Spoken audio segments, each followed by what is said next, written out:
नमस्कार. किती छान दिसताय तुम्ही सगळेजण. तुम्हा सगळ्यांना खूप खूप प्रेम. नमस्कार. याच्यापेक्षा ना आमच्या घरातच म्हणजे फिल्मफेअरचा ऍग्रीचे अनुभव आहेत ना ते आमच्या घरातच भेटतात हो आम्हाला. हे आमच्या रक्तातच आहे. तसं तर काय अहो पुरस्कार प्रदान करण्याचा अनुभव आमच्या रक्तात आहे. पण तरी सुद्धा कार्यक्रम सुरू असेल ना तर मध्येच उठून जाण्याचं सुद्धा आमच्यातच आहे बरं का. बोला ना तुम्ही बोला. अहो सगळ्यात जास्त बायकांबरोबर झिम्मा खेळण्याचा अनुभव आमच्या घरातच आहे. आणि सगळ्यात जास्त बायकांबरोबर रमणं हा अनुभव पण आमच्या घरात. नमस्कार. मी उज्ज्वला जोग, क्षितीची आई. नमस्कार. मी सीमा चांदेकर, सिद्धार्थची आई. नमस्कार. मी सुवर्णा आंबेची आई. तरी वाटतं मला आंबेबागची आई म्हणून सांगायला. म्हणजे आता तुम्हाला असं वाटत असेल की आम्ही आता इथे येऊन काय करतोय. तर कसं आहे सूत्रसंचालन ही मुलं तर करतातच. आता प्रमोशनचं हे करून सुद्धा ते जरा थकलेत ना. म्हटलं जरा आपणच या सगळ्याचा ताबा घ्यावा. हो की नाही. अगदी बरोबर आहे. ताबा तर मी घेतोच हो. पण माझा मुलगा आंबे ना कुठेही जाऊ दे बघा पण सगळ्या गोष्टीचा ताबा घेतल्याशिवाय राहतच नाही.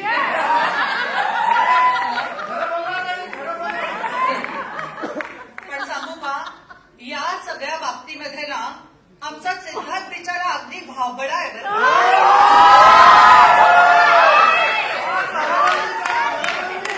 पण तुम्हाला काय सांगू आता आमची शेती तर इतकी निरागस आहे. बास बास बास हे सगळं स्क्रिप्टच्या बाहेरचं सुरू झालं. गरीब काय निरागस वगैरे जरा जास्त होत. पण खूप छान खूप सुंदर केलं. एकदा यांच्यासाठी घेतो. आपण सगळे खाली जाऊया. आपण आधी मीडियाला आणि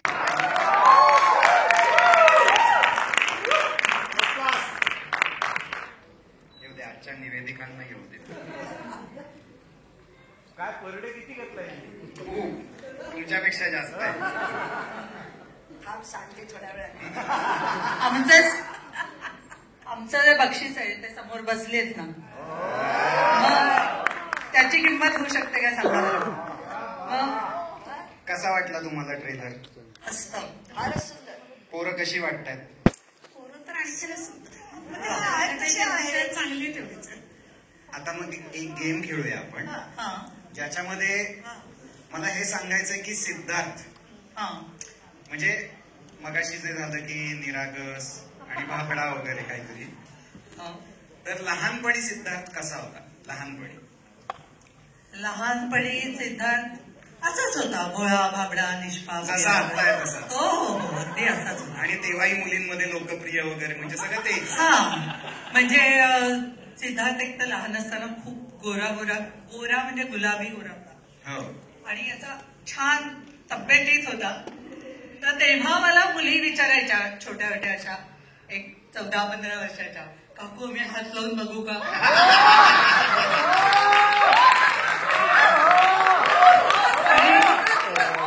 आणि आता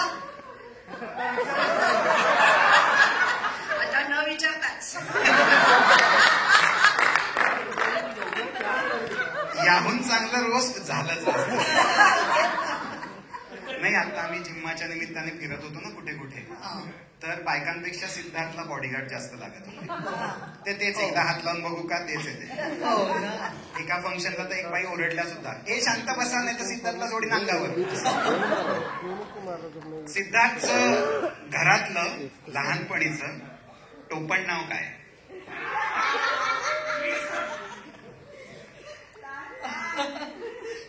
सिद्धार्थचा जेव्हा जन्म झाला ना, तेव्हा टीव्हीवर गोट्या ही सिरियल सुरू होती. त्यामुळे सिद्धार्थच्या आजोबांनी त्याला तेच म्हणायचे, गोट्या गोट्या गोट्या गोट्या. सिनेमात त्याचं कॅरेक्टर पप्पू असं आहे. मी एकदा लिहिलंही होतं गोट्या, पण मी म्हटलं नको, आपलाच सिनेमा ट्रोल होऊ शकतो याच्यात, त्यामुळे त्याचं पप्पू केलं. पण काय वाटतंय आत्ता या गोट्याचं जे काही झालंय ते बघून काय वाटतंय? सिद्धार्थ असाच पहिल्यापासून खोडकर हे आहे, पण आत्तापर्यंतची त्याची जी कारकीर्द आहे ती खूप अभिमानास्पद आहे. जे मिळवलंय ते त्यांनी स्वतःच्या जीवावर मिळवलंय आणि मला अभिमान आहे की मी तेवढीच त्याला सांगते. एकदा जोरदार टाळ्या सिद्धार्थसाठी.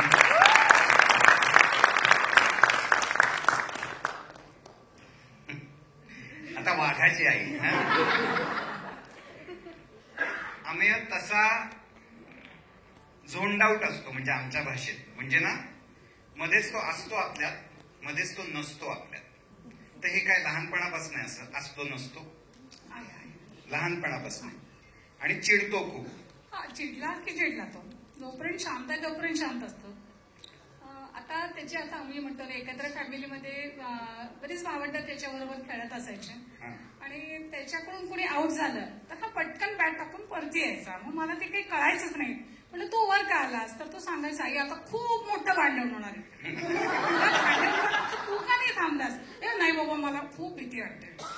म्हणून तो पटकन परत म्हणजे वरती निघून यायचा, इकडे काय भांडत का बसताना काही का करेना. त्याच्याशी असं काही नसतं देणं नसायचं, पण तो तेवढा झाला की त्याला कळायचं की प्रसंगावधान बघून तो पटकन तिथून सटकायचा. तो आता सटकत नाही, आम्हाला सटकावं लागतं. बरं, एक या शूटच्या दरम्यान ना काकू त्याचा एक वेगळा स्वभाव आम्हाला बघायला मिळाला. तो असा आहे की घाम आला की तो वेगळा माणूस आहे. जेव्हा तो एसी मध्ये आहे, फॅन समोर आहे, तेव्हा तो छान माणूस आहे, एकदम बिलकुलास. पण घाम आला की तो वेगळा माणूस आहे. मग माझे असिस्टंट सुद्धा इथे आहेत, त्यांनी ते भोगलेलं सुद्धा आहे. तर हे घाम येणं हे लहानपणापासून आहे का? त्याला घाम खरं येत नव्हता, आत्ता एवढ्यातच येतोय खरं तर, मुंबईत आल्यापासून. मुंबईत पुण्यात असताना त्याला घामाचा प्रॉब्लेम झाला. आपण सगळे तेव्हा का नाही भेटलो त्याला लहानपणी? आता काय आहे आपल्या आयुष्यात? पण कसं वाटतंय आम्याबद्दल आता? म्हणजे एकतर अभिमानच आहे मला त्याची आई म्हणून. जेव्हा जेव्हा माझी ओळख करून दिली जाते तेव्हा खरंच मी असं वाटतं की अशा मुलाला मी जन्माला घालून माझ्या आयुष्याचा सार्थ.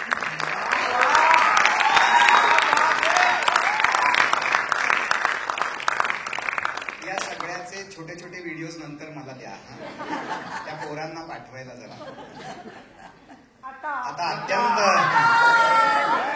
सासू माझी ढासू आणि अत्यंत प्रेमळ ही आहे. ही स्वतः आहे, प्रेमळ आहे, गरीब काय आहे,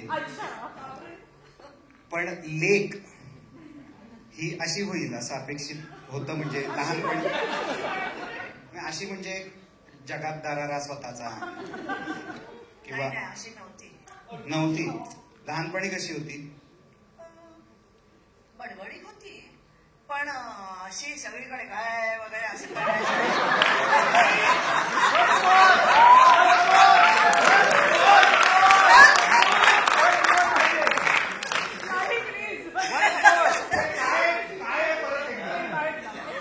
म्हणजे लहानपणी ती जरा अशी बडबडी होती, पण काय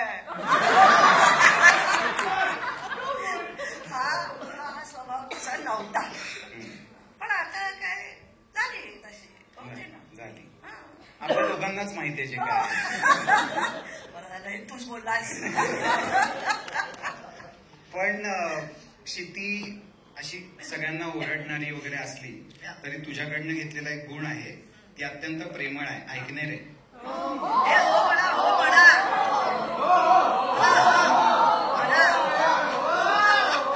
अत्यंत प्रेमळ, मृदुभाषी अशी आहे. खरं म्हणजे ते आहे. नाही, खरंच ती खूप प्रेमळ आहे, खूप समजूतदार आहे. लहानपणापासून हा प्रकार तिच्यात होताच. म्हणजे मला कधी काळजी वाटली नाही किंवा तिच्याविषयी मला असं अरे बापरे आता हिचं पुढे काय असं मला कधीच वाटलं नाही. कारण ती तेवढीच खमकी आहे. म्हणजे कोणाशी किती कसं काय वागायचं हे तिला जास्त माहिती. म्हणजे मला सुद्धा कधी काही गोष्टी तिच्याकडनं शिकाव्या लागल्या.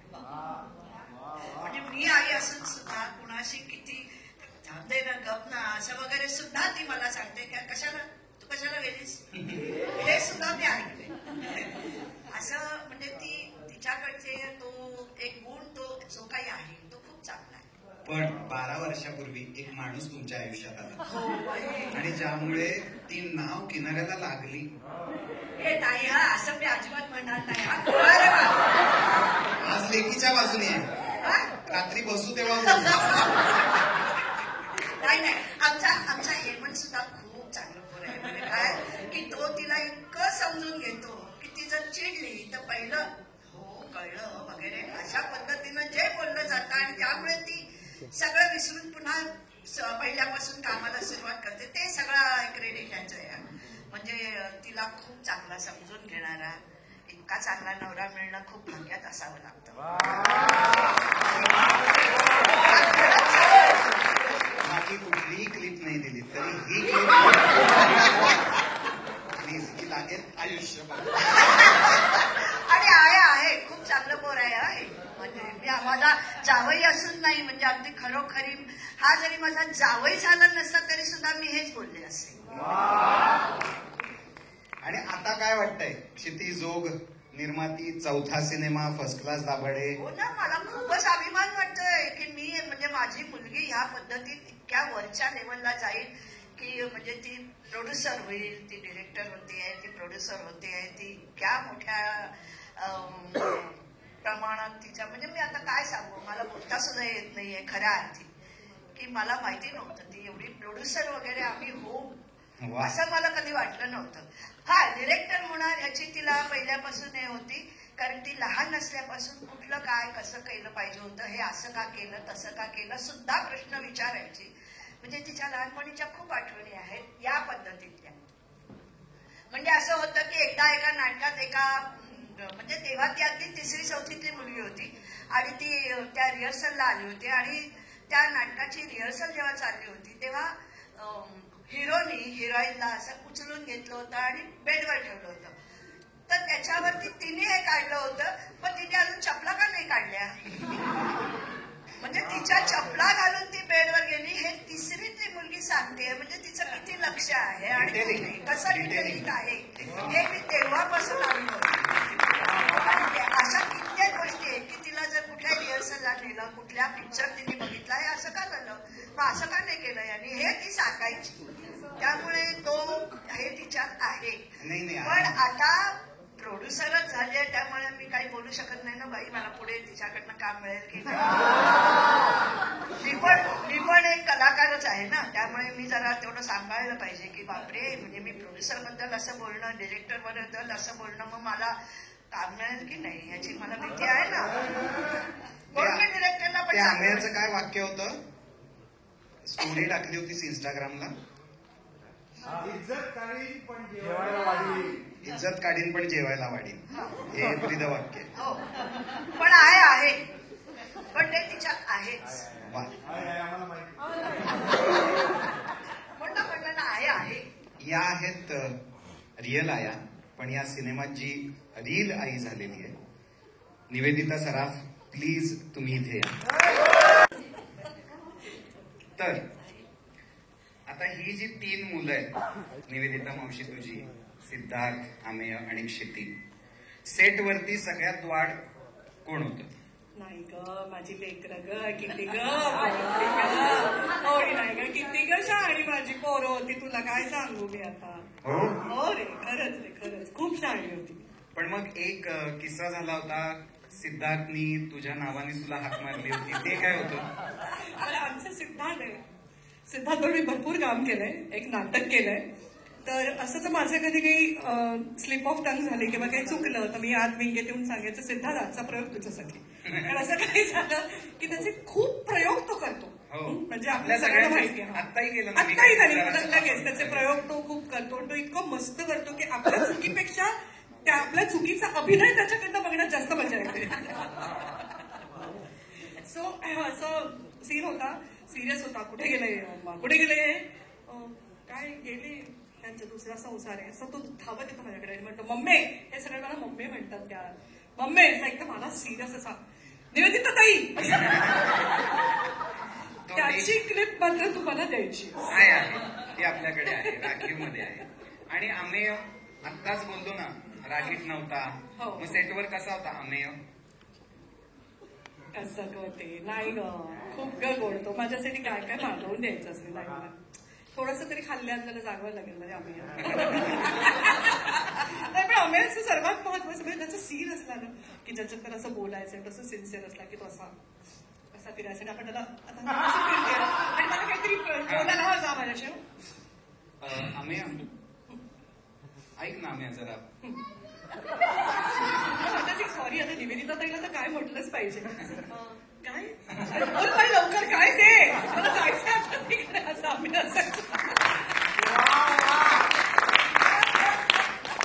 आणि प्रेमळ क्षिती. अगं माझी ताईडी ग, माझं पहिलं बाळ ग ते. क्षितीची गंमत आहे, हेमंत कधी चिडला ना की ती त्याला SMS पाठवायची, अजून या व्यक्तीचं काम संपायचंय.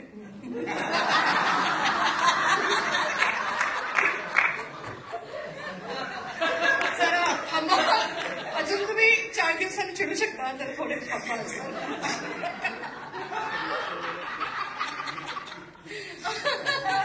अशी मी निर्मातीच्या भूमिकेत, पण ती म्हणजे उलट निर्माती म्हणून मी त्याला इनफॅक्ट म्हणजे मीही निर्माती म्हणून काम केलंय, मला उलट ती खूप कूल वाटली ऍज अ निर्माती. जिकडे तिला माहितीये की इकडे जाऊन आता काही उपयोग नाही, तिकडे ती अशी शांत दुसरीकडेच बघत बसायची आणि मग हेमंतला असं छान SMS पाठवायची. त्यांच्याशिवाय SMS हो ना. नाही पण तिने कौतुक म्हणून या सगळ्यांचं एक मला सांगावंसं वाटेल. I am genuinely telling you की इतके सिन्सिअर आहेत ना की सगळीच माझी मुलं, 3 जण कामाच्या बाबतीत प्रचंड सिन्सिअर. जिकडे म्हणजे काय मस्ती मजा सगळे ठीक आहे, पण जेव्हा काम असेल तेव्हा अत्यंतिक सिन्सिअर. आणि त्या स्क्रिप्टमध्ये लक्ष असणं किंवा स्वतःमध्ये ते राहणं, की मला आणि सिद्धार्थला तर जरा खूपच कठीण होती भाषा आपल्याला बोलायची होती.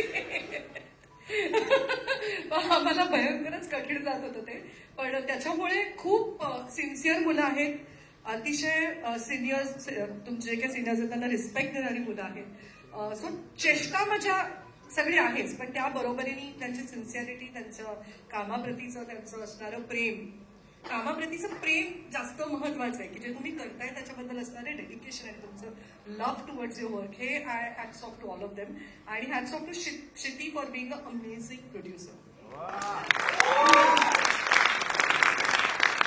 या 3 मुलांनाही मी आता स्टेजवर बोलवतो.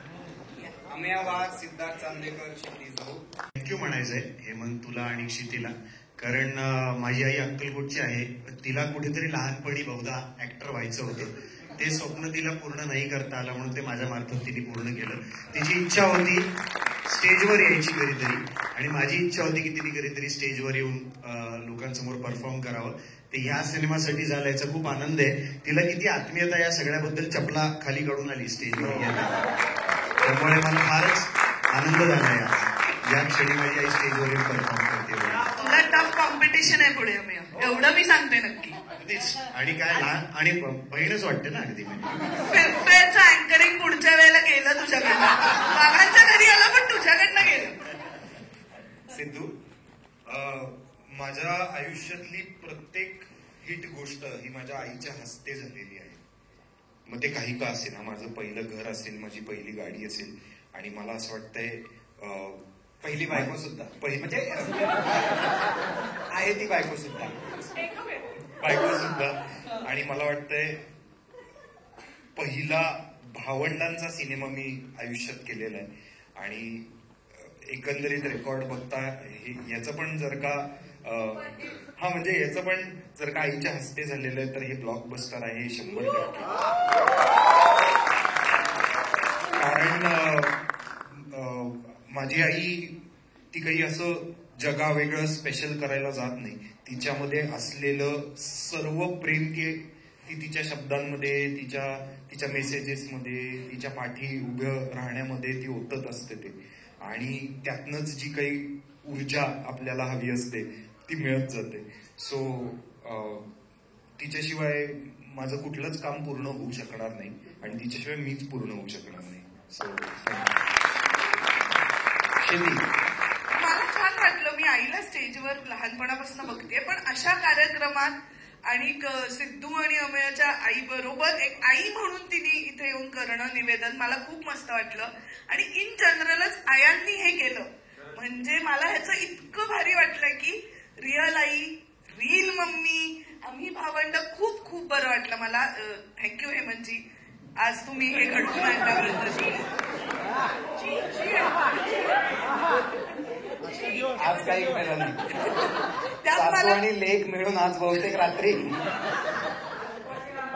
हे लावलंय, हार वीर घातलेत बकऱ्याला. आता माझा चिमण्या आहे.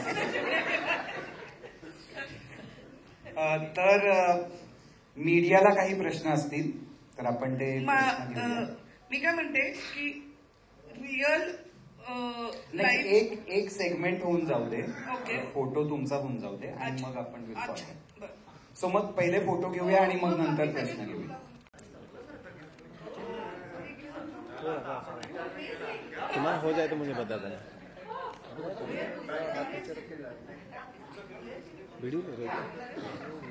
भाई मुंडी थोड़ा रुपेश काट दे. वाचन केलं तेव्हा प्रत्येक व्यक्तिरेखा ज्या रीतीने हेमंतनी वाचली त्याच्या 50% जरी आम्ही करू शकलो ना तरी I think we have done a good job.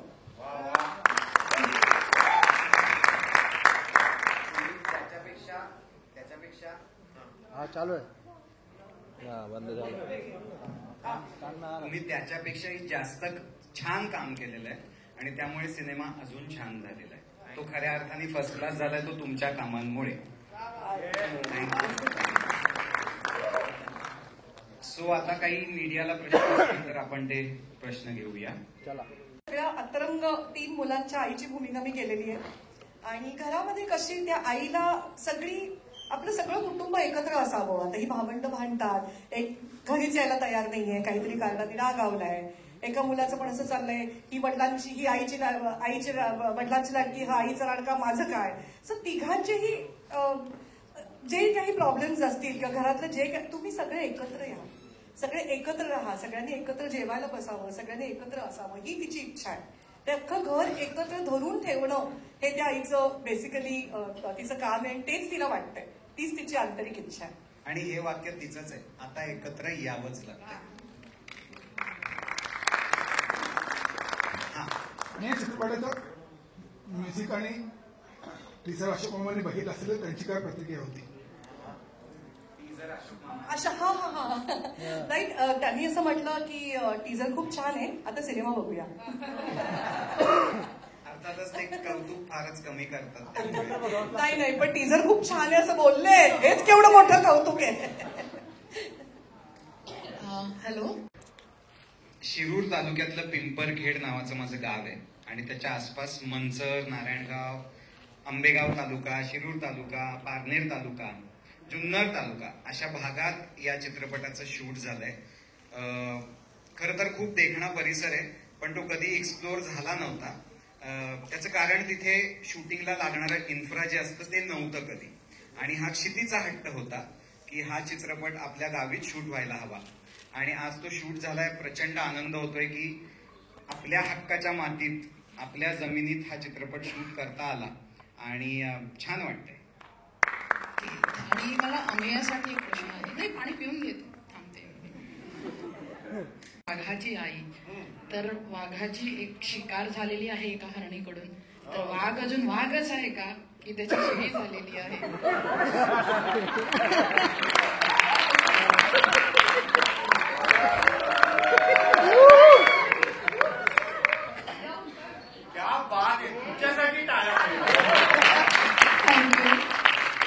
तुमच्या प्रश्नातच उत्तर दडलेलं आहे. मी काय सांगू, पण काय, शेळी म्हणजे गोट.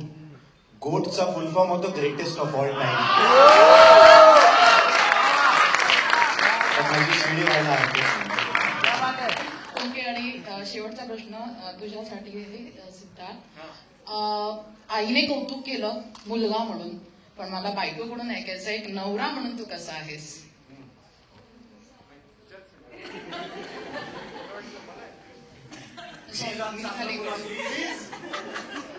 आज मी प्रयत्न करते चांगलं. घरचे वाद घरी ठेवा प्लीज, माझी विनंती आहे. क्षिती तुला की प्लीज.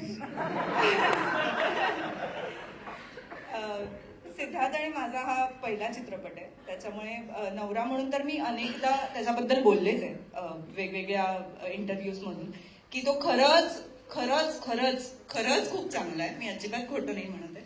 पण यावेळेला मला त्याचा एक वेगळा पैलू एक्सप्लोअर करता आला, जो को ऍक्टर म्हणून आम्ही एकत्र काम केलं त्याच्यामुळे झालं. आणि मला खरंच खूप मजा आली. मी अगदी खरं सांगायचं तर मला एक बारीक दडपण होतं, कारण नवऱ्याबरोबर काम करते ही एक्साइटमेंट आहेच आहे, पण सिद्धार्थ चांदेकर बरोबर काम करते याचं थोडं मला दडपण होतं. पण अर्थातच सिद्धाने ते असं पळवून लावलं. खूप मजा आली आम्हाला एकत्र काम करताना, आणि मला त्याची बिहाइंड द कॅमेरा प्रोसेस बघता आली, जी कधी मी अनुभवली नव्हती आधी. सो या ओव्हरऑल आम्ही मज्जा करतच काम केलंय. म्हणजे मितालीच्या मते सिद्धार्थ चांदेकर हे प्युअर चांदी आहे, चांदीचं वर्क आहे. येस.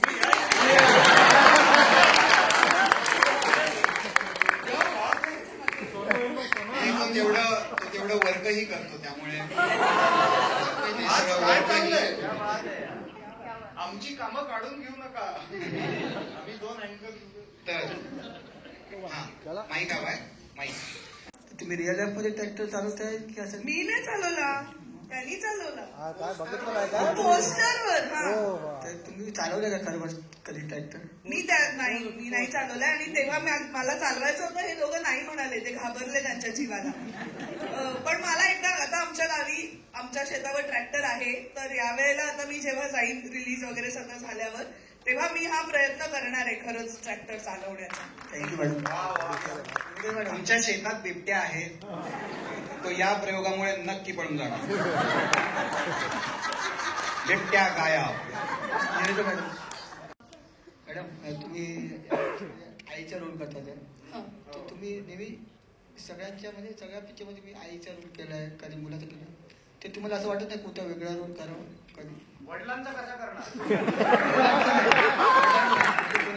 वगैरे मुलगी कोणाची मुलगी धमाल मजा मस्ती आम्ही काय काय केलं सेटवर आमच्या आयासमोर असताना आम्ही नाही सांगू शकत फारसं. त्या काकू यू विल बी सरप्राईज्ड.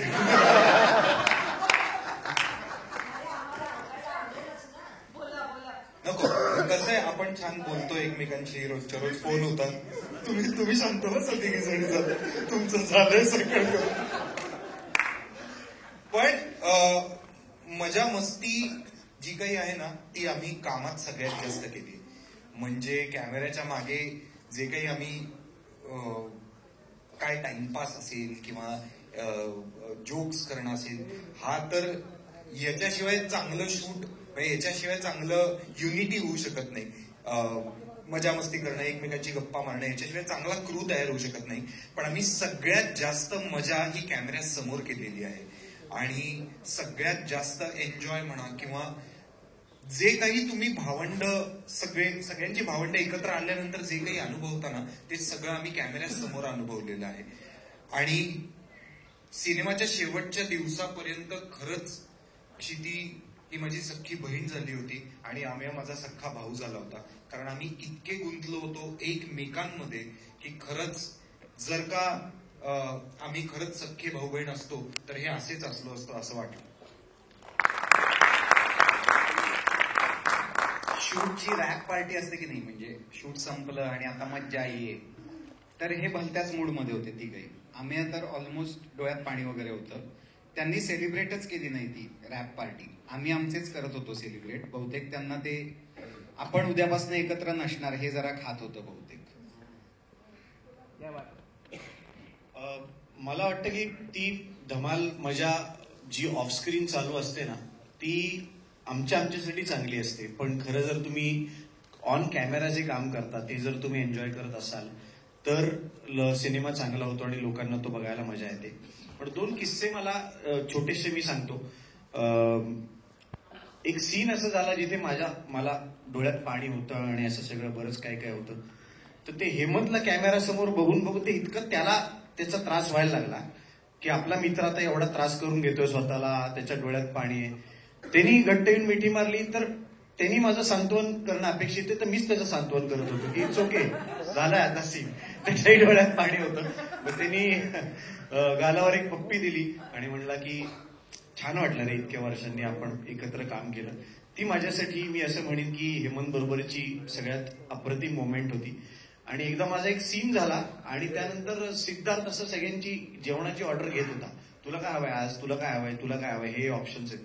ते म्हणलं तू कसली पार्टी देतोयस. तो म्हणला आज तू खूप छान सीन केलास ना, मला खूप आनंद झाला, तर मी आज सगळ्यांना तुझा सीन चांगला झाला म्हणून सगळ्यांना पार्टी देतो. तर हे असं स्पिरिट अनुभवायला मिळालं आणि ते असं उसणं आणता येत नाही. ते खरंच तुम्हाला एकमेकांबद्दल तेवढी आत्मीयता असेल, एकमेकांबद्दल तेवढा आदर असेल तर अशा प्रकारे तुम्ही काम करू शकता. तर माझे हे 2 किस्से या दोघांचे खूप कायम लक्षात राहतील असं वाटतं मला. याबद्दल तुम्ही दोघं काय शेअर करा. बापरे, कवडसेचा काय एक्सपिरियन्स. आता ज्या सिनेमात आपण काम करतोय त्याच्यातच आपण पुढे जाऊन करिअर करणार आहोत हे माहितीच नव्हतं त्यावेळेला. कारण आय गेस मी काहीतरी 8वीत वगैरे होतो, तू 11वीत वगैरे असशील. आणि तेव्हा मी त्याचा लहान भावाचा रोल केला होता.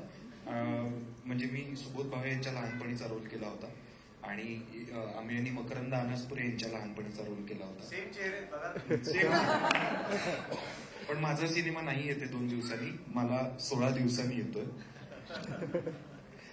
तर तो एक्सपिरियन्स असा होता की आपण सिनेमामध्ये आहोत, एक सिनेमाचा कॅमेरा आपल्या समोर आहे ते, आणि प्लस तो डिजिटल कॅमेरा नव्हता, तो रीलचा कॅमेरा होता. आपण त्याच्या समोर होतो, घरघर आवाज येतो आणि समोर दिलीप प्रभावळकर, नीना कुलकर्णी यासारखे मोठे कलाकार आहेत. त्या ऑमध्येच आम्ही होतो अर्ध्याहून जास्त वेळ. आणि नंतर जसं जसं कामं करत गेलो तसं आम्ही एकमेकांना म्हणत गेलो की आपण करिअर तर एकत्र सुरू केलेलं आहे, पण आपण एकत्र काम का नाही केलंय. की आता येतोय बाबा अभिनय, खरंच कॅमेऱ्यासमोर कॅमेरा कळू लागलाय, तर तेव्हाचा अभिनय आपल्याला कोणी का नाही विचारत एकत्र करायला. तर ज्या वेळेला हेमंतनी सांगितलं की असं असं काहीतरी डोक्यात आहे आणि आम्ही आहे, मी म्हटलंय हे डन आहे. मी स्क्रिप्ट काय तू सांगायच्या आधीच डन आहे. आणि बरोबर 20 वर्षानंतर, कारण 1 जानेवारी 2005ला कवडसे हा रिलीज झाला होता आणि आता 24 जानेवारी 2025ला बरोबर 20 वर्षांनी आम्ही एकत्र काम करतो. आणि मधल्या सगळ्या पिरियडमध्ये भले आम्ही एकत्र काम केलेलं नसेल, पण आम्ही एकमेकांची कामं इतकी पाहिली आहेत की खरंच बरं झालं आम्ही 20 वर्ष काम एकत्र नाही केलं आणि या सिनेमात एकत्र काम केलं. कारण ते आता आम्ही गॅरंटीनं सांगू शकतो आम्ही एकमेकांचं बेस्ट पाहिलेलं आहे याच्यात. आमचा पहिलाच सीन होता त्या सिनेमात, जो आमच्या दोघांचाही शूटिंगचा पहिला दिवस होता, की आम्ही असे झोपलेलो असतो एका पॅसेजमध्ये, घरात झोपायला जागा नसते म्हणून, आणि दिलीप प्रभावळकर सर घरातनं बाहेर येतात आणि दोघांच्याही पृष्ठभागावर एक लाथ घालून आम्हाला उठवतात. तर मी असं म्हणेन की तेव्हा त्यांची मिळालेली लाथ ऑन स्क्रीन, ते आता डिरेक्टरची मिळालेली कौतुकाची थाप असा आमचा प्रवास आहे. लाथ ते थाप असा आमचा चांगला प्रवास आहे. तर पुढेही असेच सिनेमे आम्हाला घेऊन जर करायचं डोक्यात असेल हेमंत सरांच्या, तर आम्ही तयार आहोत. मला आत्ता कळलं रे आम्ही इतक्या वर्षांनी की का तूच असतोस अँकर. टेलिप्रॉम्प्टर नाही, काय नाही, डोक्यात कर कर कर कर असं इव्हेंट असा बांधायचा. क्या बात आहे, क्या बात. लव्ह यू यार. खरंच हे किती कौतुक करतात ना सगळे, प्रेमळ आहेत सगळे. ही टीम कोणीच असं झालंच नाही की एकमेकांचा अपमान केला कधी, थट्टा केली, मस्करी केली, नाहीच. सतत प्रेम. आता ना या टीम मध्ये 2 नवीन मेंबर्स आहेत. राजसी तुझ्या उजवीकडे. राजसी, तूही बोल सगळ्यांविषयी, या सिनेमाविषयी. आता तुम्ही ऐका भारी बोलणं काय, थोडी उगाच नाही आली. आधी सर्वप्रथम मी सगळ्यांचे आभार मानते की तुम्ही इथे एवढ्या संख्येने आलात आणि हा आमचा अमेझिंग ट्रेलर आम्हाला तुमच्याबरोबर शेअर करता आला, इथे बसून पहिल्यांदा बघता आला तुमच्याबरोबर, त्यासाठी खूप खूप धन्यवाद. आणि काय मी आता असं इथे उभी राहून मी खूप स्तब्ध झाली की काय बोलू मी या सगळ्यांबद्दल, कारण एवढं प्रेम आहे माझ्या मनात त्या प्रत्येक व्यक्तीबद्दल. आणि जे काही महिनाभरापेक्षा जास्ती आम्ही एकत्र घालवला होता, त्याच्या सुरुवातीला मला खूप भीती वाटली होती, कारण हे माहिती होतं ना की हे सगळे एकमेकांचे खूप चांगले मित्र आहेत, त्यांनी काही ना काहीतरी कामं केली आहेत एकत्र, त्यामुळे असं वाटलं नव्हतं की हे एवढं प्रेमाने सामावून घेतील, मला काय तृप्तीला काय. पण ह्या ह्यांची सगळ्यांची मनं खूप मोठी आहेत, त्यामुळे आम्ही अगदी खूप प्रेमाने सामावून गेलो त्याच्यात. आज सात्विक राजसीचे आई बाबा आले त्यामुळे ती तेवढं असं यांनी बोलत नाही, शृंगार रस नाहीये. पण राजसीचं कौतुक आहे. राजसी वय 21, पण सगळ्यात महत्वाचं म्हणजे जेनझी असली तरी उत्कृष्ट मराठी भाषा बोलते ती आणि अप्रतिम काम करते. या सिनेमाचं सरप्राईज पॅकेज आमची राजसी आहे असं आमचं ठरवलं. जोरदार टाळ्या लागल्या. एक दुसरा मेंबर तृप्ती, आमची मंजू, जी ट्रेलरच्या शेवटी तुम्हाला दिसलेली आहे, जी सिद्धार्थला विचारते की हे एकटेच एवढे गोरे कसे, जो संपूर्ण महाराष्ट्राचा प्रश्न तिने विचारलेला आहे. तर ही तृप्ती कसं वाटतंय? सिनेमाचा ट्रेलर आहे, सगळे जमलेले आहेत आणि तृप्तीकडनंच ऐकायला आवडेल. तृप्ती आणि माझी पहिली भेट आणि तृप्तीचं या सिनेमात असणं फार गमतीशीर आहे. हो, म्हणजे मला सांगायला आवडेल, सर आले होते सातारा भागात प्रमोशनल शूटसाठी आणि जस्ट मी गमतीत सरांना म्हणाले की सर झिम्मा 2 पण आमच्याकडेच प्रमोशनला आला पाहिजे बरं का. तर सर त्याच्यावर हसले, काहीच प्रतिक्रिया नव्हती. मग त्याच्यावर परत मीच म्हणाले की बघा नाही तर तुमच्या 3ऱ्या सिनेमात मीच असायचे आणि मी होते म्हणजे आहे. सो ते असं झालं की सरांचा फोन आला की असं एक कॅरेक्टर आहे, तर एक छान मस्त मेकअप करून ऑडिशन करून पाठवा आणि मग बघूयात आपण पुढचं काय ते. आता एकतर मी राहते साताऱ्यात, मी अशा ठिकाणी राहत होते जिथनं मला हे सगळं मेकअप आणि हे ते सगळं करून मी त्याच्या आधीच एवढी एक्सायटेड झालेले की ऑडिशन करायच्या आधीच मी स्वतःला समजलं होतं की मी आहे सिनेमात. आणि ऑडिशन करून पाठवलं आणि 8 दिवस काहीच रिप्लाय नाही. गेलं यार, नाही आता नाही करत ते. पण फायनली सरांचा कॉल आला आणि मी मंजू करतेय. सरांनी जशी मंजू लिहिली होती मला वाटतंय मी तसं उतरवण्याचा प्रयत्न केलाय, पण माझ्यापेक्षा सगळ्यात जास्त छान मंजू सर करतात. हे सगळे मान्य करतील इथं. हो. आत्ता इथे विशाल पोळ माझा असोसिएट, त्यानंतर आभा आहे, त्यानंतर इथे सत्यजित आहे, आपला डीओपी सत्यजित शोभा श्रीराम. आम्ही सेटवर जाऊन जेव्हा शॉर्ट डिव्हिजन करायचो, म्हणजे मग इकडून हा चालत येईल तिकडून ते, सत्यजित सांगायचं प्रत्येकाने एक रोल करा म्हणजे ना कळेल कोण कुठून कसं चालत येतंय वगैरे. तर नेहमीची मंजू माझ्याकडे असायची आणि त्याचे व्हिडिओज फक्त त्याच्याकडे आहेत की ती जी मंजू आहे त्याचा शो नंतर आपण लावूया. सो थँक्यू तृप्ती, थँक्यू. मी एकदा विनंती करतो टीम मेंबर्सना सगळ्या, प्लीज स्टेजवरती या, आपण सगळ्यांचा एकत्र फोटो घेऊया. सत्यजित लो क्या तुझे नहीं बुलाना है, तुमको जाना है क्या? थँक्यू.